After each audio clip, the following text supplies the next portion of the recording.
नमस्कार, माझे नाव सूर्यकांत भिकाजी भोसले. मी पोलीस निरीक्षक म्हणून निवृत्त झालेलो आहे. डायबिटीसचा त्रास होता आणि त्यानंतर माझ्या डोळ्याचं ऑपरेशन करायचं ठरवलं. तर डॉक्टर चौधरी साहेबांनी मला डायबिटीस कमी झाल्यानंतर आपण ऑपरेशन करूया. तर माझ्या दोन्ही डोळ्यामध्ये मितबिंदू दगडासारखा झाला होता.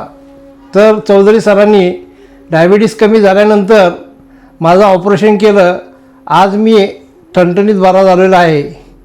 तसेच मी दोन्ही डोळ्यांनी वाचू शकत नव्हतो, ते आता ऑपरेशन केल्यानंतर दोन्ही डोळ्यांनी व्यवस्थित वाचू शकतो.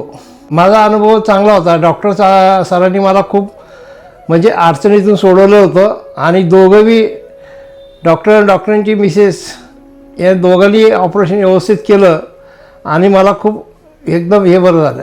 इतरांना सगळ्यांनी येऊन तपासणी करून घ्यावी.